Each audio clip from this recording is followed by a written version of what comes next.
kitabu 8 Riyadus Salihin no yewta en al-fadailu fi buraden babu 180 darsu en Riyadus Salihin no yewta en fadlu qira'atil Qur'an ural fi jangugol al-Qur'ana an Abi Umama radhiyallahu anhu qala yusami'tu min Rasulullah sallallahu alaihi wasallam yaqulu himaka yaqra'u al-Qur'ana jange al-Qur'ana nani fa innahu no al-Qur'ana yati daro yawm al-qiyamati nyande dargal shafi'an hara konde tefanayde konde jeeyanayde konde intervenanayde la sahabi dimmoɓe mayre on rawahu Muslim wa anin Nawas ibn Sam'an radiyallahu anhu qala yusami'tu min Rasulullah sallallahu alaihi wasallam yaqulu maka yu'ta addoyte yawm al-qiyamati nyande dargal bil Qur'ani al-Qur'ana arde wa hali yimɓe mayre on alladhina ben kanu lati wa ya'maluna bihi no gollira nonde fi dunya kaduna taqudumuhu hara hino ardi al-Qur'ana suratul baqara wa ali imran to ha cani tawa kanji ɗiɗi hiɗi defanda an sahibihima gayi ɗimmojo majji on bimana hunjiɗo ɗi on ma janggaynoɗi on ka aduna gollitira rawahu Muslim hadis alfun hadise wulure ɓo bimana 1000 hadise wulure deftere nden fof ko ne mayre ko 1905 hadis en heeɓi noon joni hadise 1000 heddike 905 bimana en fekki e hakkunde deftere nden ha en fawi 95 hadis inchallah en heeɓi feccere ɓurde ɗuɗunde ten wa an Usmana ƴettama Usmana bun Affan radiyallahu anhu qala wi qala rasulullah sallallahu alaihi wasallam khayrukum ko ɓuri moƴƴude mo fab on ta'allama al-Qur'ana ko jannguɗo al-Qur'ana wa allamahu o janninde moodi ɗum ɗo no weli si o hadise janggama a andi ko hombo wowli ɗum taw ko nelaɗo Allah sallallahu alaihi wasallam mo wowlirta weltare wowlirta yingo wowlirta fi ɓayno seytini in huwa illa wahayun yuha kala ko woli ko wayi si o hadise janggama andete hiɗa jeeya e jannuɗo al-Qur'ana haysi ko aya goto ɗum no sakiti jama on no gollitirde jama on hino jangude ɓe jannuɗa hino sakiti hino jannude ma ko jannuɗa no sakiti modi a weltoto yetta ala tawaɗa hiɗa wonde e sahaw ka toliɗa ɗon rawahu al-Bukhari an Aisha radiyallahu anha qalat maki qala rasulullah sallallahu alaihi wasallam maki alladhi on yaqra'u al-Qur'ana jango al-Qur'ana wa huwa ta kanko mahirun himo meude bihi e mayre ma safarati wondude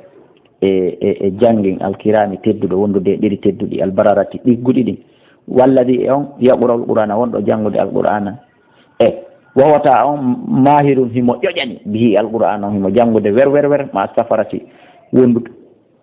e ɗeri al-kirami tedduɗi al-bararati ɗigguɗi ɗi walladi on yaqra'u al-Qur'ana on ɗo jangude Qur'an ko yata tawa himo mewde mo uttu ettennade fihi e mayri wa huwa tawa janngugol nego alayhi makko sha'ullahu ino sattanimo ajran onno kañum no mari joddiji ɗiɗi muttafaqun alayhi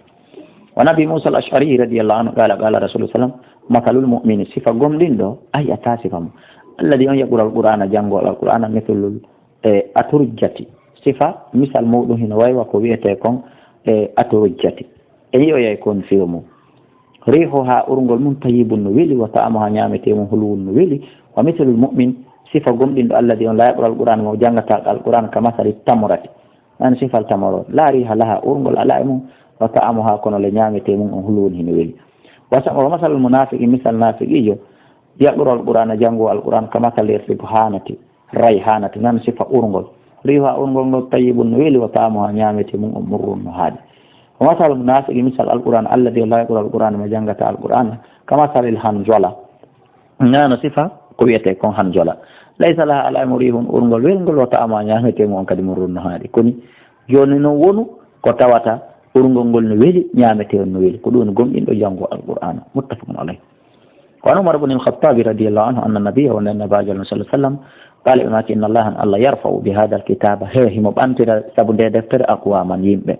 Allah mi torike ma waɗan jeyaɓe e ɓantoroɓe saabu al-Qur'ana ya rabbi min e durriya an on e julɓe on ɓe lanjentade ɓen wa yada o bihi kanko Allah himo joltinira saabu nde akharina woɓɓe goo kadi Allah danda jeeyede maɓɓe min e durriya an on amin rawahu Muslim wa an ibn Umar radiyallahu anhuma anin nabi ko ƴetta nabaji Allah sallallahu alaihi wasallam qala maki la hasada gañanandi sellata illa fitnatan sona piiji ɗiɗi yiya rajulun gorko atahu llahu Allah hino okkimo al-Qur'ana faamu al-Qur'ana fawata kanko yaqumu bihi mo darori nde janngugol nde jannande ana allayli tumbere jema ana annare e ñalorma wa rajulan e gorko atahu llahu Allah okki malan jawdi fawata kanko yunfiqu mo dépense ndi ana allayli wa ana annare tumbere jemma e ñalorma muttafaqun alayhi. wal ana'u ko wi'ete ana'u ay as-sa'at ko sa'i jilego jemma nyalor. wa anil bara'i yattama e bara'i ibn azib radiyallahu anhuma qala wa kana latika rajulun gorko yakoro mo janga no suratul kahf wa inda tayno takko makko farasun puccu marbutun humingu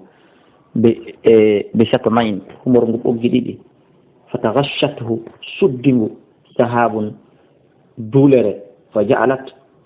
mba wonti tatunu himba batto himba julere nde wonti no batto hino batto wa ja'ala wonti farasu puccu makko kad janfiru minha hino doga dulere nde falamma asbaha ba weti atan nabiyya wari kan naba sallallahu alaihi wasallam fa dakara lahu dhalika usifani modo fa qala la ma tilka sakinatu ko duni dejere tanazzalat jippantone lil qur'ani wonande al qur'an arande muttafaqun alayhi. Ash-shatmu bi fathi shin al mu'jama sabut wade gol paccal shin tobba don wa ta'ul muhmala etawel sidana al hablu ko boggol. Ani ibn Mas'ud radhiyallahu anhu qala Rasulullah sallallahu alaihi wasallam man qara kala jangudo harfan harfere wotere min kitabillah imar ka deftere Allah falahu nawdan hasanatun mu'yar wala hasanatu e mo'yere kadi bi ashri amsalha sappo yeru mon kadi beediti la gol min nali on nongo alif lam mim de kalfe do tati fo harfun dun do ko harfere walakin kun alif on tum harfun ko harfun wa lam on kadi harfun wa mim on kadi harfun rawahu Tirmidhi wa qala hadithun hasanun sahihun. وعن ابن عباس رضي الله عنهما قال رسول الله صلى الله عليه وسلم إن الذي أندى أن ليس في جوفه متاتا على إن الريد مشاهم هيكون من القرآن مرد القرآن أرني كالبيت الخريب أون واي وسود بنقر الرجير بودو يعني فسنا فعلا إمامكم رواه الترمذي وقال حديث حسن صحيح. وعن عبد الله بن عمرو بن العاص رضي الله عنهما عن النبي صلى الله عليه وسلم قال يقول لصاحب القرآن أنه يتجون القرآن اقرأ جنغو wartak yawa warattil jokkidira alqur'ana kama kunta no lator no ɗanon to rattidira jokkidira ino fi dunia kadna fayna manzilatak andu ɗo werde ma nden ko honto inda afi ayatin koye nokku sakkitorde aya taɓɓo ha mo janguɗa rawa abu dawud at-tirmidhi wa qala hadithun hasanun sahihun wallahu a'la wa a'lam.